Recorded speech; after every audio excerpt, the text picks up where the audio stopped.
अवग्रह के कितने भेद होते हैं? कौन? अच्छा, व्यंजनावग्रह कितने पदार्थों का होता है?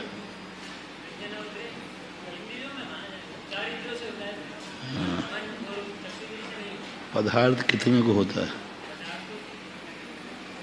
पदार्थ कितने होते हैं जानने वाले?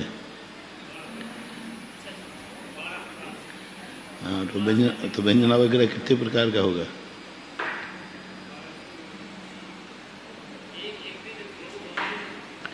हाँ, तो व्यंजनावग्रह कितने को जानता है? सबको जानता, 12 को। वो तो सबका है, 12 को। बरसों को 48 बनेंगे।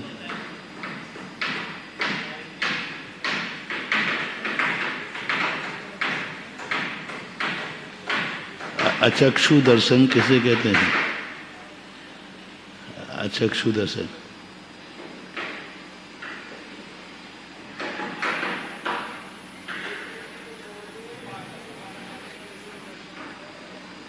नेत्र को छोड़ करके, ठीक है।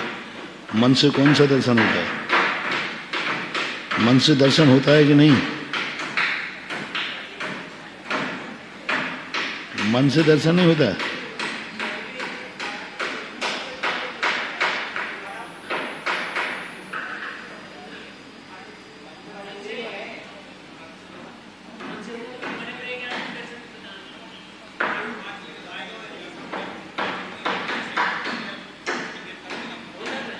मन से कौन सा दर्शन होता है?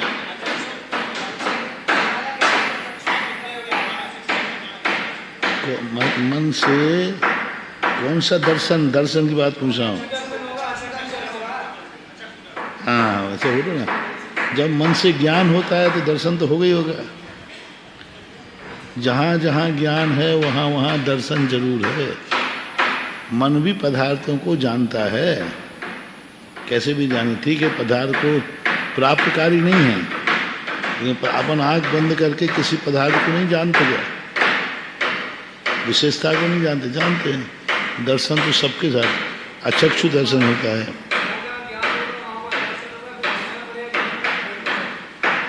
मना परे ज्ञान मति ज्ञान पूर्वक होता है। मति ज्ञान पूर्वक, इसलिए चक्षु दर्शन, वहाँ भी दर्शन है, चक्षु अचक्षु दर्शन। मति ज्ञान चक्षु और अचक्षु के बिना होता नहीं, और बिना मति ज्ञान के मना परे ज्ञान नहीं होता है। तो यह मति ज्ञान पूर्वक मना परे ज्ञान होता है, और यह ज्ञान बिना अवग्रह और दर्शन के होगा ही नहीं। इसलिए परंपरा से वहाँ भी दर्शन है। नहीं, चक्षु ही बनेगा, अचक्षु बनेगा नहीं, उनके बनेगा ही नहीं। उनका दर्शन तो मति ज्ञान का माना जाएगा। उसका तो मति ज्ञान माना, मति ज्ञान मन का भी माना जाएगा। मति ज्ञान मन का माना जाएगा, इंद्री का भी माना जाएगा। मना परे ज्ञान का अर्थ होता है अपने मन के माध्यम से ये संदेह हुआ कि ये वस्तु गर्म है कि ठंडी है, ये वस्तु हल्की है कि भारी है, ये वस्तु काली है या पीली है। कोई भी ज्ञान होता है तो सभी चक्षु दर्शन वाला भी बनेगा, सभी बनेगा। पर आना चाहिए मन में। मन में जो विचार चल रहा है वो बता दें कि मना परे ज्ञानी ये इस वस्तु के संबंध में जानना चाहते हैं कि वस्तु किस कलर की है जो जमीन के अंदर रखी हुई है, इस संबंध में सोच रहे हैं। वो मना परे ज्ञान बता देगा इस कलर वाली वस्तु है जिसके संबंध में सोच रहे हैं।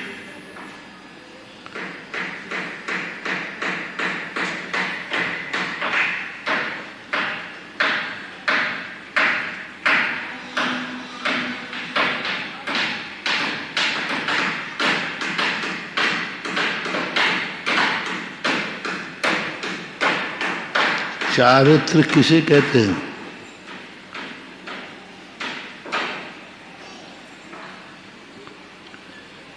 चारित्र किसे कहते हैं?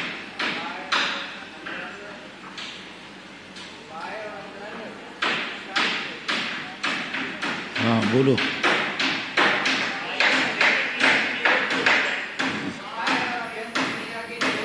निरोध करना है। बाह्य और अभ्यंतर क्या? बहिरभ्यंतर क्रिया रोहो, बाह्य और अभ्यंतर क्रिया का रोध क्षय। और द्रव्य संग्रह में भी यही आया है। हाँ।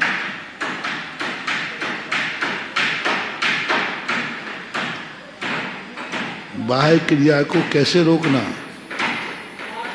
बाह्य क्रिया क्या है? एक बाह्य क्रिया क्या है?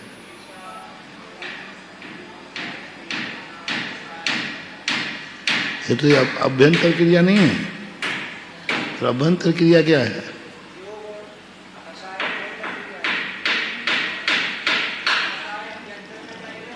हाँ, जो क्रिया देखने में आती है वह बाह्य क्रिया है, जो देखने में नहीं आती है वो अभ्यंतर क्रिया है।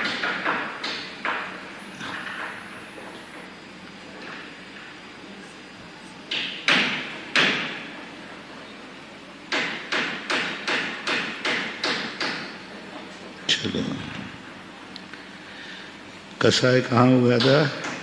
कसाय हो गई थी। चारित्र के कितने हो गए? चारित्र हुए। सम्यक आचरण चारित्र। देश चारित्र किसे कहते हैं?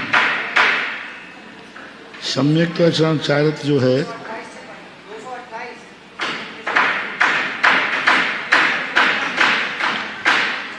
इंद्रियातीत अल्लाह स्वरूप आत्मा के परिणाम विशेष को सुख कहते हैं। इंद्रियातीत अल्लाह स्वरूप आत्मा के परिणाम विशेष को सुख कहते हैं। अब देखो यहाँ आध्यात्मिक सुख की बात है, इसे इंद्रियातीत लगा दिया। इंद्रिय सुख भी सुख है कि नहीं है, लेकिन चूंकि मोक्ष मार्ग में इंद्रिय सुख नहीं है, सुखाभास है। वीर्य किसे कहते हैं? आत्मा की शक्ति बल को वीर्य कहते हैं। भव्यत्व गुण किसके होता है? किसे कहते हैं? जिस शक्ति के निमित्त से आत्मा में सम्यक दर्शन गुण की व्यक्तता होती है वह भव्यत्व गुण कहलाता है। सम्यक दर्शन की मात लिया, हालांकि सम्यक दर्शन होते ही भव्यता का प्रतीक आ जाता है।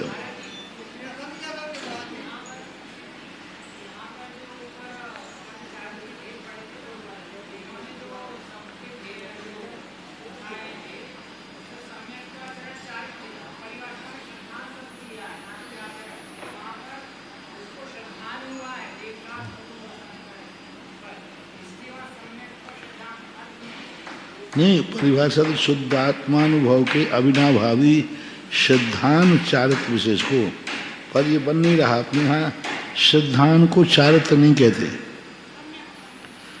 सम्यक्त्वाचरण तो कहना ठीक है, सम्यक्त्वाचरण चारित्र कहना ठीक नहीं, क्योंकि जैनाचार्यों ने चारित्र तो 5 ही माने हैं। छठवां कोई चारित्र नहीं है। सामायिक, छेदोपस्थापना, परिहार, विशुद्धि, यथा, बस यही चारित्र माने। और एक देश चारित्र को भी चारित्र कहते हैं, लेकिन सम्यक्त्वाचरण चारित्र को किसी सिद्धांताचार्यों ने नहीं माना। और कुंदकुंद स्वामी ने माना है तो चारित्र के भेद में नहीं लिए, सम्यक्त्वाचरण। तो सम्यक आचरण का नाम, सम्यक की क्रिया का आचरण करना, वो चारित्र नहीं है। चारित्र में एक विशुद्धि विशेष होती है। चारित्र में एक विशेष क्रिया का प्रदर्शन होना चाहिए। यहाँ क्रिया का कोई प्रदर्शन नहीं हो रहा है। जो सम्यक का आचरण तो कह देंगे, लेकिन चारित्र संज्ञा नहीं देंगे उसको।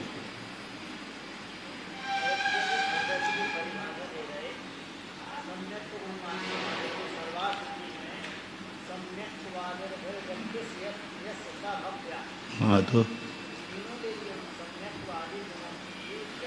आदि लिया इन्होंने, ले लिया कि सम्यक गुण प्रकट हो गया तो भव्यता प्रकट हो गई। हालांकि भव्यता जो है ये कहाँ तक चलती है? भव्या भव्य से रहित कौन हो जाते हैं? 14वें गुण सिद्ध भगवान। संगी असंगी 12वें गुण स्थान तक, भव्या भव्य 14वें गुण स्थान में भव्यत्व पारणामिक नाम का भाव वहां भी घटाया है।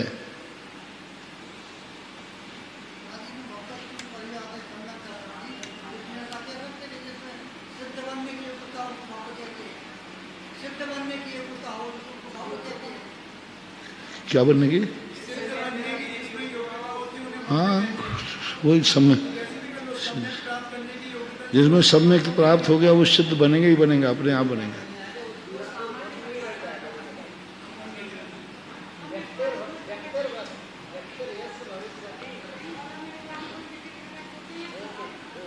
जिस शक्ति के निमित्त से आत्मा में सम्यक दर्शन गुण की अव्यक्तता को भव्यत्व गुण कहते हैं, जिस शक्ति के निमित्त से आत्मा में सम्यक दर्शन की अव्यक्तता, अव्यक्त यानी जब अभी व्यक्त नहीं होगा, जिस शक्ति के निमित्त से आत्मा प्राणातीत अवस्था को प्राप्त हो सकता है उसे जीवत्व गुण कहते हैं। जिस शक्ति के निमित्त से आत्मा प्राणातीत अवस्था को प्राप्त करता है,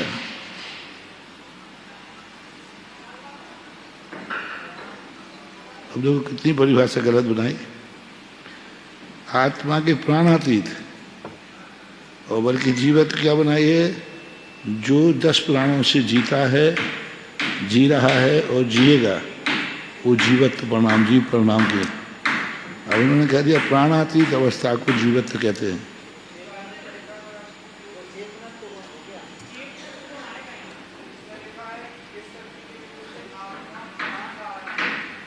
आत्मा वो भी परिभाषा उतनी अच्छी नहीं है, प्राण धारण कर। अभी अपन ने जो बदल दी है ना वो, तो कुछ उसमें सुधार किया है, कुछ इसमें है, ऐसा हुआ है।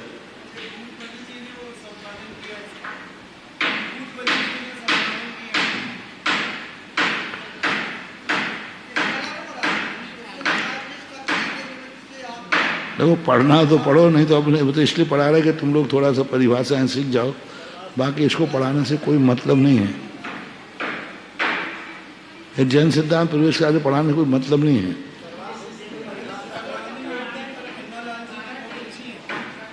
अपन सीधे ग्रंथ ही पढ़े ना।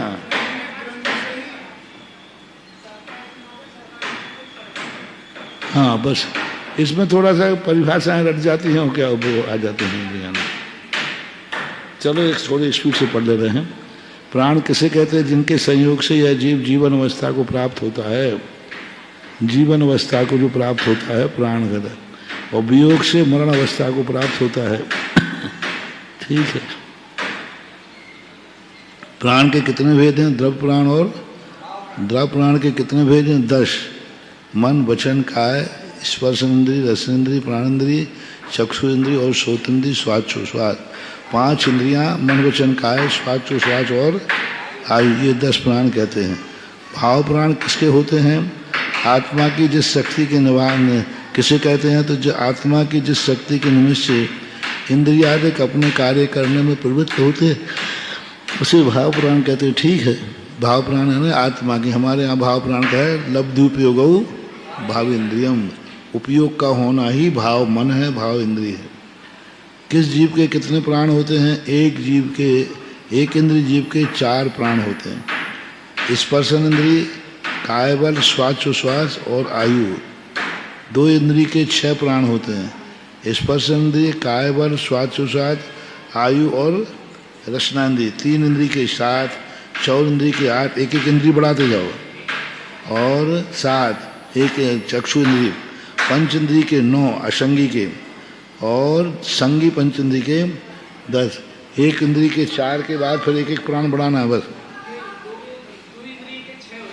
हाँ, वचन बल बढ़ जाएगा ना उनका वचन। पहले तो एक इंद्रिय कितने हो गए? 4। कौन सा हो गया? हाँ, एक इंद्रिय बल बढ़ गया और एक काय बल बढ़ जाएगा और श्वास आयु। अब उसमें वचन आ जाएगा और इंद्रिय बढ़ जाएगी तो 6 हो जाएंगे। उसके बाद एक इंद्रिय का बढ़ाते जाओ तो संगी पंच इंद्रिय तक 10 हो जाएंगे। भाव प्राण कितने भेद हैं? 2 इंद्रिय, भाव इंद्रिय, बल प्राण। भाव इंद्रिय के कितने भेद हैं? जिस कर्म के अभ्यंतर से उपशम से स्पर्शन, रसना, घ्राण, चक्षु और श्रोत इंद्रिय प्राप्त होती है। ठीक है, जिस कर्म के अभ्यंतर से उपशम से 5 इंद्रियों का जो ज्ञान होता है वह भाव इंद्रिय कहलाती है। वही उपयोग वाली बात हुई। बल प्राण किसे कहते हैं? बल प्राण के कितने भेद हैं? आत्मा की शक्ति विशेष को प्राण कहते हैं। सब बल प्राण है ना, बल, मनोबल, वचन बल, काय बल। हाँ, तो मनोबल, वचन बल और काय बल। द्रव्येंद्रिय के कितने भेद हैं? रसना, स्पर्शन, रसन, ज्ञान, चक्षु, श्रोत। वैभाविक गुण किससे होते हैं, किसे कहते हैं? जिस शक्ति के निमित्त से दूसरे के संबंध से होने वाले आत्मा के विभाव परिणति होती है उसे वैभाविक गुण कहते हैं। विभाव का अर्थ सीधा है पर के निमित्त से जो आत्मा में परिणाम हो वह सब विभाव की कोटि में पर के निमित्त से। अव्याभार प्रीतिजीवी गुण किसके होते हैं? अव्याभार प्रीतिजीवी गुण। अब देखो वहाँ अनुजीवी और प्रीतिजीवी गुण, अब कितना अंतर आ गया। वहाँ अनुजीवी गुण अलग कहे थे और यहाँ प्रीतिजीवी। साता आकुलता के अभाव में अव्याभार प्रीतिजीवी गुण कहते हैं। अभी आगम में कहीं प्रीतिजीवी गुण नहीं आया। अनुजीवी और प्रीतिजीवी गुण की चर्चा जैन आगम में कहीं नहीं इनके अलावा। अब इसको साता के उदय में अव्याभार सुख, ठीक है, मानते ही हैं अव्याभाव सुख वेदनी के अभाव में होता है। और 14वें गुण स्थान में भी साता का उदय होता है। केवली भगवान के 14वें में भी साता है। उसी असाता के कारण से वेदनी का 11 जने 11 जो परिसर हैं उसी कारण से होते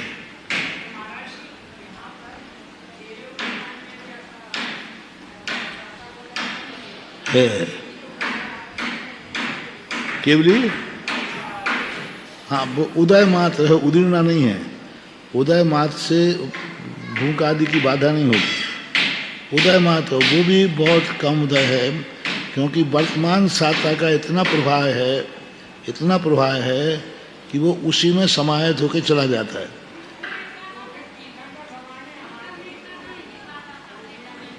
पुरानी साता तो एक ही आएगी। जिस समय साता का उदय है उस समय असाता का नहीं। लेकिन ईर्यापत आश्रव जो नया बन रहा है वो तो साता का ही बन रहा है। तो यहाँ असाता उदय में आ रही अंदर से, इधर साता बन में, तो साता का प्रभाव इतना तेज है कि असाता उसी में ढल जाती है।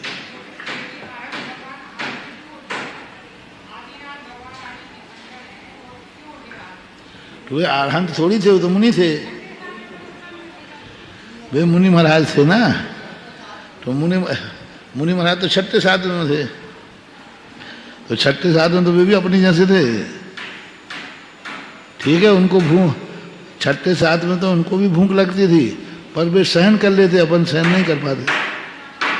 उनको सहन होता है लेकिन भूख तो उनको भी होती है। छठे साथ में अनुसार में सर्दी, गर्मी, बरसात सब उनको भी सर्दी लगती है, गर्मी लगती है। ऐसे नहीं कि बज्जु सब नाराज संगम का अर्थ है नहीं कि कुछ उनको होता ही नहीं है। कांटा चुभाएंगे तो वेदना तो उनको भी होती है।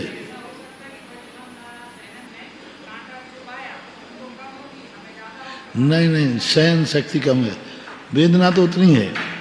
सहिष्णुता, हाँ, जैसे छोटे बच्चे को तकलीफ हो जाए तो उस पर रो पड़ता है।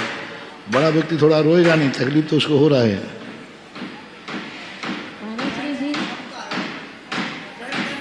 बस क्षमता बढ़ जाती है, और वो भी क्षमता संगनन के कारण नहीं बढ़ती है, वैराग के कारण। शरीर में जो क्षमता है वैराग के कारण बढ़ती है, सहिष्णुता है।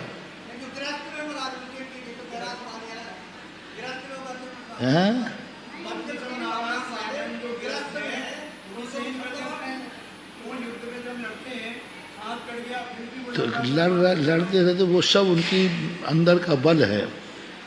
वज्र सब नाराज संगनन तो मात इतनी है कि जल्दी विकसित नहीं होता। वज्र सब नाराज संगनन सहिष्णुता आती हो, सबसे ज़्यादा गुस्सा उन्हीं को आता है। और सहनशीलता देख लो, सुकुमार मुनि को वज्रसम नाराज संगन था कि नहीं? सरसों का दाना चुभता था, कुछ भी हो। अरे काय बल बहुत अच्छा था उनका। अरे पर सहनशील, बाद में तो शेरनी लौच लौच के खा रही तो भी कुछ नहीं है, और पहले ग्रस्त अवस्था में सरसों का दाना चुभ रहा है। कुल संयम, संयम, संयम के आने से सहिष्णुता आती है, और शक्ति है तो वज्र नारायण का संगठन की शक्ति तो होगी। अपन थोड़ी सी गिरजान फ्रैक्चर हो जाए उनको जल्दी नहीं होगा। शक्ति में और सहिष्णुता में अंतर है। शक्ति विशेष होना और सहिष्णु होना बहुत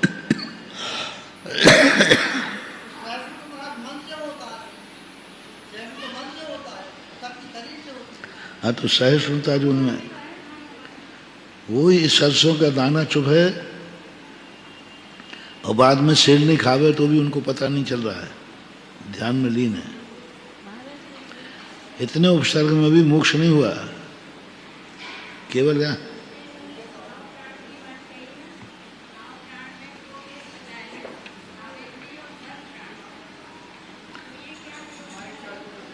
भाव इंद्री में क्या हो गया, इनको अलग इसलिए किया कि इंद्री का जो भाव प्राण है वो ज्ञान के क्षयोपशम से, बहुत अच्छा प्रश्न है। इंद्रियों में जो भाव है वो उपयोग से संबंध रखेगा, और बल जो है वो उपयोग से संबंध नहीं है, शरीर से संबंध रखता है।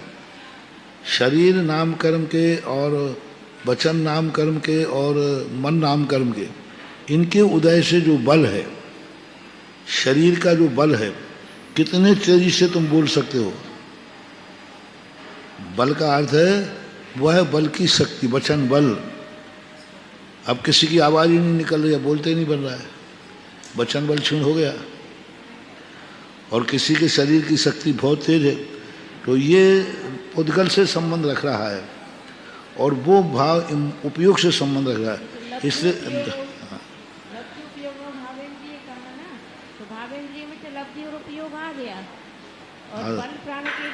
बल में उपयोग की जरूरत नहीं है। नहीं तो बल प्राण अलग से क्यों ले रहे हैं भाव उसके साथ में? तो भाव इंद्रिय नहीं है ना बल में, भाव प्राण में ले रहे हैं ना, बल के लिए नहीं लेंगे, क्योंकि भाव प्राण में उपयोग को लाना पड़ेगा। बल में उपयोग की जरूरत कर रहे हैं ना, भाव के भाव प्राण के दो भेद कर रहे हैं। हाँ, तो भाव प्राण के दो भेद कर रहे हैं, उसमें उपयोग की प्रबलता है, इसमें बल का सहन करना, शरीर के बल की अनुभूति होना, इसमें क्षयोपशम की जरूरत नहीं है। कोई व्यक्ति यूँ मानो इसको वीर्यांतराय कर्म के क्षयोपशम से बल होता है। अब ऐसा मान लो वीर्यांतराय कर्म के क्षयोपशम से बल होता है, मेरे में इतनी शक्ति है कि मैं धूप में बैठा रहता हूँ, तो वो ज्ञानावरणी कर्म के क्षयोपशम से है, और ये वीर्यांतराय कर्म के क्षयोपशम से है। हालांकि वीर्यांतराय कर्म का भी क्षयोपशम है कि नहीं है, अंतराय कर्म क्षयोपशम से होता है, तो इसलिए उसको दोनों का क्षयोपशम भिन्न होने से भाव इसलिए कह दिया क्योंकि वो अंदर से होता, भाव इंद्रिय और बल प्राण दोनों के भिन्न गुण होने से इनको अलग कह दिया गया। वो वीर्यांतराय कर्म का क्षयोपशम है, और ये ज्ञानावर्णी और दर्शनावर्णी दोनों का क्षयोपशम मानना। लब्धु उपयोगौ भावेन्द्रियम, तो लब्धि उपयोगौ,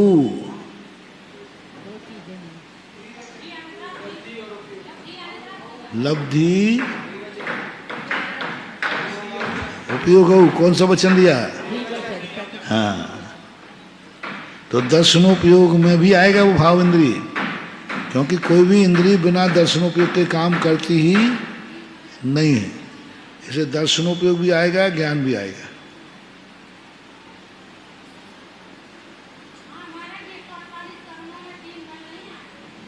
नहीं है, प्राण भी कोई कर्म नहीं है, बल भी कोई कर्म, प्राण कोई कर्म है ही नहीं। नहीं, 148 कर्मों प्राण है ही नहीं, प्राण नहीं है तो बल नहीं है। श्वासोश्वास नाम कर्म है, श्वासोश्वास बल अलग चीज है। श्वासोश्वास नाम कर्म के उदय से श्वासोश्वास का बल पैदा होता है। यदि नाम कर्म नहीं हो तो क्या होगा? जैसे इंद्रियां नाम कर्म है, तो इंद्रिय नाम कर्म के उदय से फिर इनमें बल आता है। काय शरीर नाम कर्म का नहीं हुआ तो बल कहाँ से आएगा? पर बल नाम का, प्राण नाम का कोई कर्म नहीं है। श्वासोश्वास वो प्राण नहीं है, जो है वो एक कर्म है जो श्वासोश्वास लेने की प्रक्रिया को बनाता है। श्वासोश्वास कौन से कर्म में आया है? नाम कर्म। नाम कर्म किसे कहते हैं? शरीर की रचना विशेष को। तो श्वास लेने वाली नली आदि को ठीक बनाना। जिसका श्वासोश्वास कम है तो कहते ना श्वास लेते नहीं बन रही है, तो वो बल नहीं है, वो तो श्वास लेने के आइटम को तैयार कर रहा है, पार्ट है। पर्याप्ति नाम कर्म है, 6 पर्याप्तियां हैं। उसमें शरीर पर्याप्ति है कि नहीं? मना पर्याप्ति है, शरीर वचन पर्याप्ति है। तो ये पर्याप्ति नाम 6 प्रकार की पर्याप्तियां क्या हैं? बल को स्थान देने वाली आधार को पर्याप्ति कहते हैं। मटेरियल, पर्याप्ति का अर्थ होता है पर्याप्तियां मटेरियल इकट्ठा करती हैं। जिसका मटेरियल चाहिए वो मटेरियल, शरीर बनाने का मटेरियल इकट्ठा करना शरीर पर्याप्ति है। आहार का मटेरियल इकट्ठा करना आहार पर्याप्ति है। महाराज जी पर्याप्ति इंद्री का मटेरियल इकट्ठा करना, अब यहाँ आंख वाला मटेरियल चाहिए, कान वाला नहीं। तो अब ये पर्याप्ति नाम कर्म उस सारी दुनिया में से उन परमाणुओं को यहाँ बनाएगी जिसमें देखने में आएगा।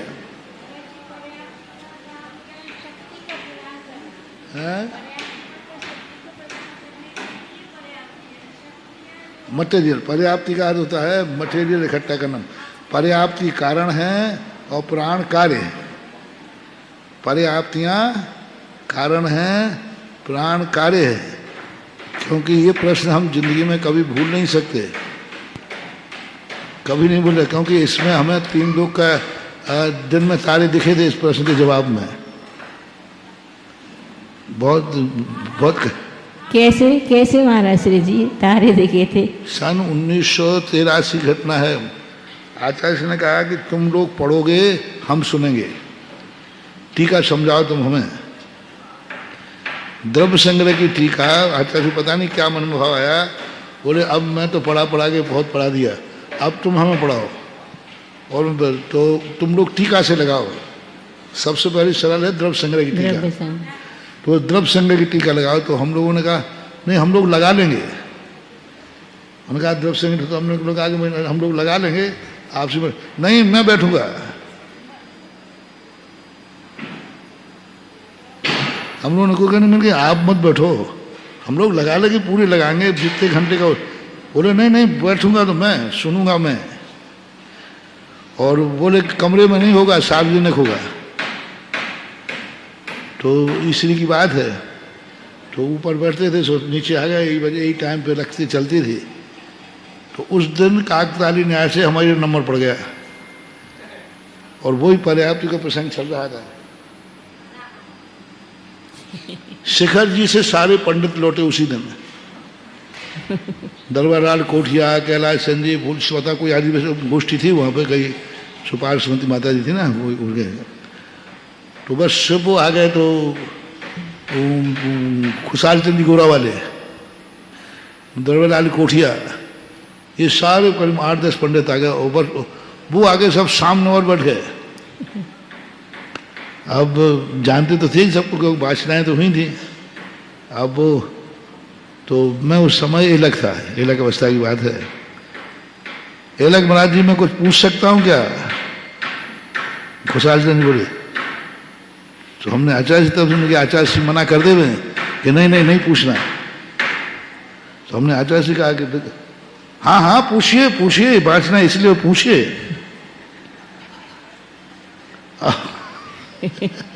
आचार्य ने और हाँ पूछो, बताएंगे। जो माइक पे बैठा है उसको बताना ही पड़ेगा, पूछना पड़ेगा। तो उन्होंने वही पूछा, पर्याप्ति और प्राण का क्या संबंध है? अब अभी इतनी गहरी बात तो थोड़ी अपन समझ रहे थे कि पर्याप्ति प्राण में क्या अंतर है। हाँ जीव ज्ञान ने पढ़ा नहीं था उस समय। अब एकदम तुरंत आंख बंद की हो, मैंने कहा धुआं में छोड़ दो, जो होना है जो होगा। तो हमने कहा पर्याप्ति कारण है और प्राण कार्य है। और ये इतने जोर से तालियां बजी और आचार्य जी को देखा, ये पंडित जी ये मात पोथियों के पंडित नहीं है। हमने आंखें खोली, आने उत्तर सही पहुंच गया। पर्याप्ति तो वो कभी प्रश्न नहीं भूल सकते। पर्याप्ति कारण है और प्राण कार्य है। कार्य है। पर्याप्ति पहले होती है, प्राण बाद में होते। पहले मटेरियल होगा, शक्ति बाद में आएगी।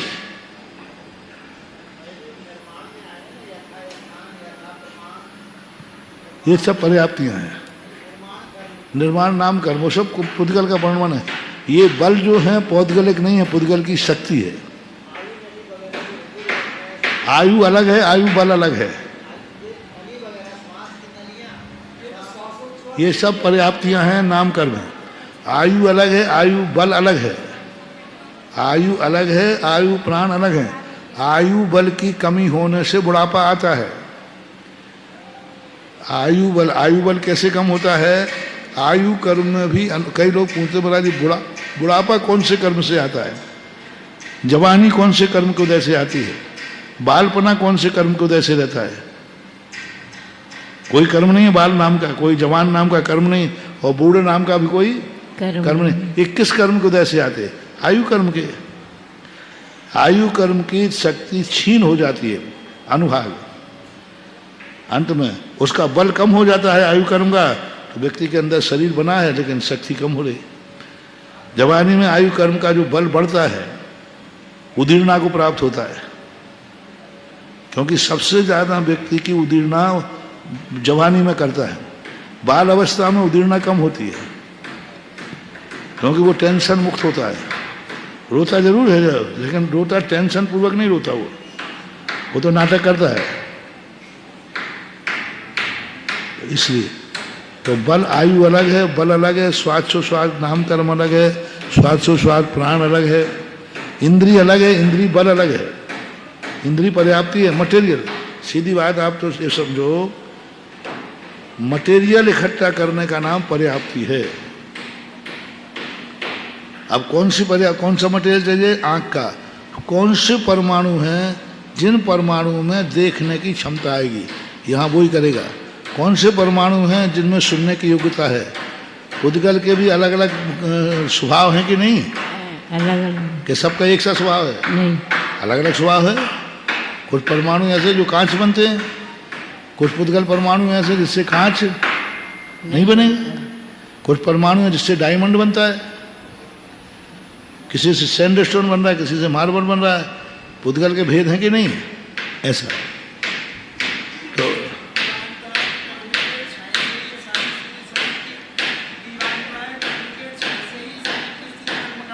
बल प्राण पर्याप्ति नहीं।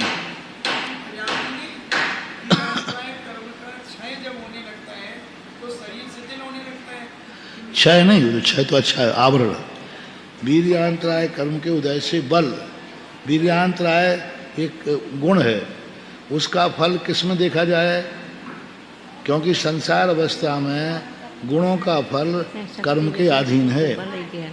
तो आत्मा का जो वीर्यांतराय कर्म क्षुषम किस माध्यम से प्रकट हो? नौ कर्म के माध्यम से।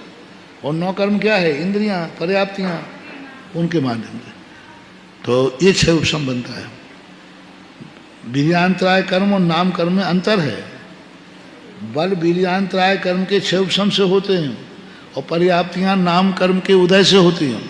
पर्याप्तियां औदैक भाव हैं, प्राण औदैक भाव नहीं, प्राण क्षुषम भाव है।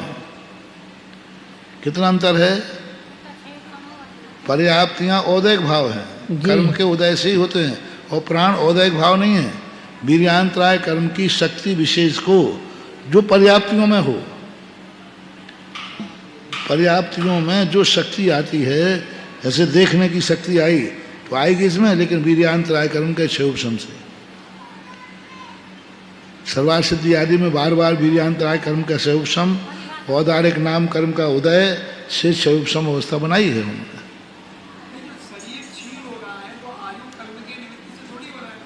आयु कर्म के निषेकों की स्थिति अनुभाग शक्ति कम पड़ जाती है। पड़ गई अपने झटते जाते। वो तो कारण है, वीर्यांत नहीं, वीर्यांतराय कारण नहीं। वीर्यांतराय कारण वन तो अपना अभी भी कम हो सकता है। हाँ, तो अभी भी आ सकते, अभी वो आएगी दूसरे कारण से। बुढ़ापे में व्यक्ति का शरीर क्षीण हो रहा है, शायद कम हो रहा है, वो उसमें मूल कारण है आयु कर्म, 9 कर्म। एक तो हुआ वीर्यांतराय कर्म, सब में लगा लेना, लेकिन वीर्यांतराय कर्म अकेला प्रबल है। आंख में देखने की शक्ति है, लेकिन आंख खराब हो गई तो हाँ, तो देखना तो बंद हो गया कि नहीं? देखने की शक्ति है कि नहीं? ऐसे ही वीर्यांतराय कर्म का क्षयोपशम बुढ़ापे में है, लेकिन इंद्रियां शिथिल हो गई। इंद्रियां शिथिल हो गई, नहीं, वीर्यांतराय कर्म का क्षयोपशम तो बना रह सकता है, लेकिन वीर्यांतराय कर्म का जहाँ बल देखा जा रहा है, जैसे हमने कहा ना, देखने की शक्ति है, लेकिन गड़बड़ क्या हो गई? आँख।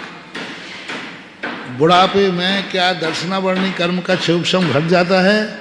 नहीं, जाल आ गया और ऑपरेशन होते दिखने भी लगा। ऑपरेशन होते दिखने लगा, चश्मा लगाते ही दिखने लगा। तो क्षयोपशम तो है। क्षयोपशम से बुढ़ापा नहीं आता, क्षयोपशम की हीनता से बुढ़ापा नहीं आता। वीर्यांतराय कर्म जिस 9 कर्म में शक्ति देता था, वो 9 कर्म कमजोर पड़ गया। शरीर कुछ भी ले लो, अब आहार पानी क्यों नहीं जा रहा? शरीर तो शरीर कमजोर पड़ गया। शरीर कमजोर से आहार पानी लेना बंद हो गया। शरीर में अंदर निकलने की, पचाने की वो जो मशीन है ना, वो चलना ही बंद हो गई। तो गले से नीचे है कि यहाँ की सारी इंद्रियां शिथिल सुकड़ गई। बोलने में नहीं आ रहा, चलने में नहीं आ रहा।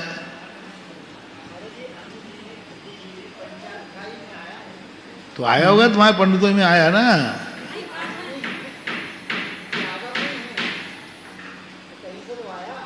पंचाध्यायी किसके ने लिखा? राजमल जी ने। किसी आचार्य की वाणी में पढ़ा कहीं? पंडित लो, अरे जहां न जाए गुरु वहां जाए पंडित।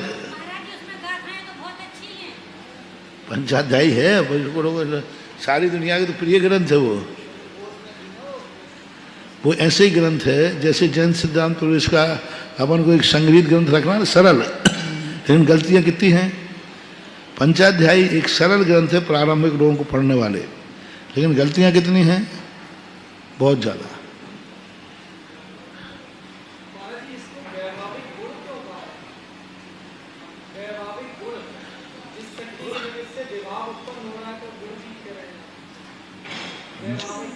कौन सा है?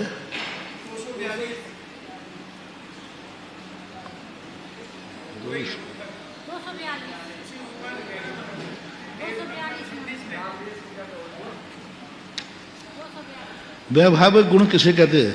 जिससे दूसरे के द्रव्य से संबंध से आत्मा की विभाव परिणति को वैभाविक गुण इसी कहते हैं कि वो अपने में प्रकट हो रहा है। गुण का अर्थ होता है जो अपने स्वभाव को बतावे। गुण किसे कहते हैं? जिसके माध्यम से हमें वस्तु की पहचान होती है। तो राग द्वेष पर का निमित्त है, पर का निमित्त से उत्पन्न राग द्वेष तो है। उद्गल में भी राग द्वेष होते हैं।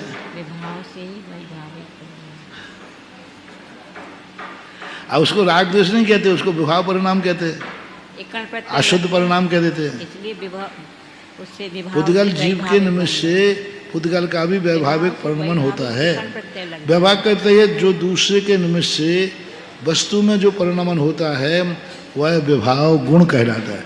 गुण की क्या है? जिससे वस्तु को पहचाना जाए। बस जैसे कसाई कर रहा है तो जीव का नाम क्या हो गया? कसाई।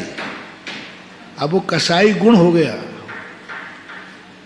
पहचान हो गई ना। महाराज निमित्त नैमित्तिक संबंध कहलाता है ये, इसको निमित्त नैमित्तिक कहेंगे।